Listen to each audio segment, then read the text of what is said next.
का रचित सुसमाचार 19वां अध्याय। वह यरीहो में प्रवेश करके जा रहा था, और देखो जक्कई नाम एक मनुष्य था जो चुंगी लेने वालों का सरदार और धनी था। वह यीशु को देखना चाहता था कि वह कौन सा है, परंतु भीड़ के कारण देख न सकता था, क्योंकि वह नाटा था।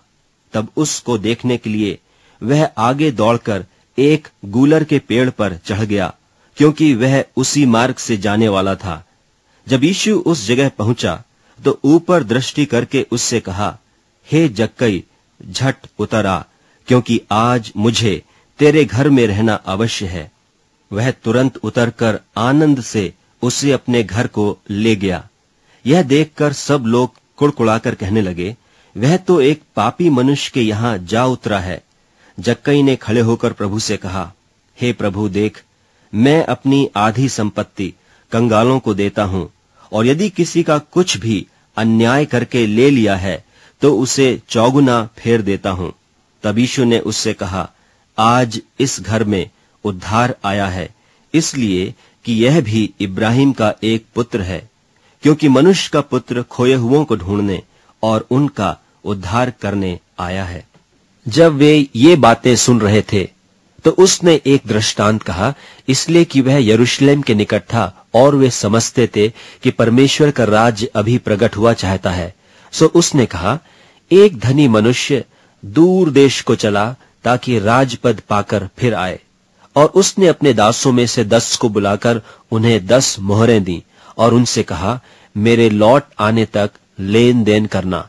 परंतु उसके नगर के रहने वाले उससे बैर रखते थे और उसके पीछे दूतों के द्वारा कहला भेजा कि हम नहीं चाहते कि यह हम पर राज्य करे। जब वह राजपद पाकर लौट आया तो ऐसा हुआ कि उसने अपने दासों को, जिन्हें रोकड़ दी थी, अपने पास बुलवाया ताकि मालूम करे कि उन्होंने लेन देन से क्या क्या कमाया। तब पहले ने आकर कहा, हे स्वामी, तेरे मुहर से 10 और मोहरें कमाई हैं। उसने उससे कहा, धन्य हे उत्तम दास, तुझे धन्य है, तू बहुत ही थोड़े में विश्वासी निकला, अब 10 नगरों पर अधिकार रख। दूसरे ने आकर कहा, हे स्वामी, तेरी मुहर से 5 और मोहरें कमाई हैं।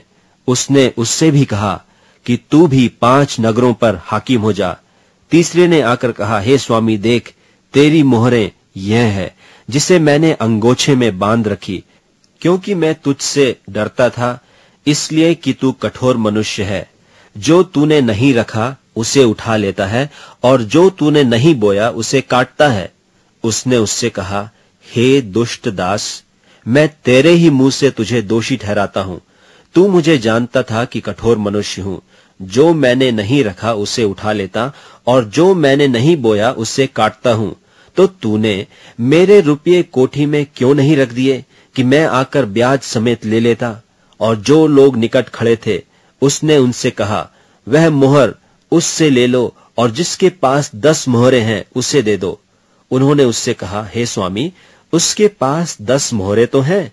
मैं तुमसे कहता हूं कि जिसके पास है उसे दिया जाएगा, और जिसके पास नहीं, उससे वह भी जो उसके पास है ले लिया जाएगा। परंतु मेरे उन बैरियों को, जो नहीं चाहते थे कि मैं उन पर राज्य करूं, उनको यहां लाकर मेरे सामने घात करो। ये बातें कहकर वह यरूशलेम की ओर उनके आगे आगे चला। और जब वह जैतून नाम पहाड़ पर बैतफगे और बैतनिय्याह के पास पहुंचा तो उसने अपने चेलों में से 2 को यह कह के भेजा कि सामने के गांव में जाओ, और उसमें पहुंचते ही एक गदही का बच्चा, जिस पर कभी कोई सवार नहीं हुआ, बंधा हुआ तुम्हें मिलेगा, उसे खोल कर लाओ। और यदि कोई तुमसे पूछे कि क्यों खोलते हो, तो यह कह देना कि प्रभु को इसका प्रयोजन है। जो भेजे गए थे उन्होंने जाकर जैसा उसने उनसे कहा था वैसा ही पाया। जब वे गधे के बच्चे को खोल रहे थे तो उसके मालिकों ने उनसे पूछा, इस बच्चे को क्यों खोलते हो? उन्होंने कहा, प्रभु को इसका प्रयोजन है। वे उसको यीशु के पास ले आए और अपने कपड़े उस बच्चे पर डालकर यीशु को उस पर सवार किया। जब वह जा रहा था तो वे अपने कपड़े मार्ग में बिछाते जाते थे, और निकट आते हुए जब वह जैतून पहाड़ की ढलान पर पहुंचा तो चेलों की सारी मंडली उन सब सामर्थ के कामों के कारण जो उन्होंने देखे थे, आनंदित होकर बड़े शब्द से परमेश्वर की स्तुति करने लगी कि धन्य है वह राजा जो प्रभु के नाम से आता है, स्वर्ग में शांति और आकाश मंडल में महिमा हो। तब भीड़ में से कितने फरीसी उससे कहने लगे, हे गुरु, अपने चेलों को डांट। उसने उत्तर दिया कि तुमसे कहता हूं, यदि ये चुप रहें तो पत्थर चिल्ला उठेंगे।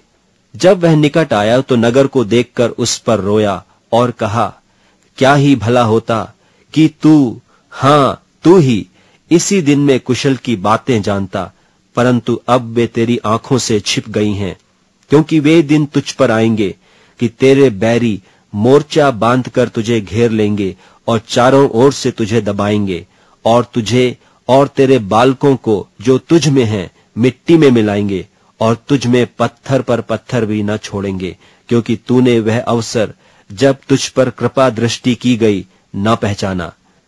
तब वह मंदिर में जाकर बेचने वालों को बाहर निकालने लगा और उनसे कहा, लिखा है कि मेरा घर प्रार्थना का घर होगा, परंतु तुमने उसे डाकुओं की खोह बना दिया है। और वह प्रतिदिन मंदिर में उपदेश करता था और महायाजक और शास्त्री और लोगों के रईस उसे नाश करने का अवसर ढूंढते थे, परंतु कोई उपाय न निकाल सके कि यह किस प्रकार करें, क्योंकि सब लोग बड़ी चाह से उसकी सुनते थे।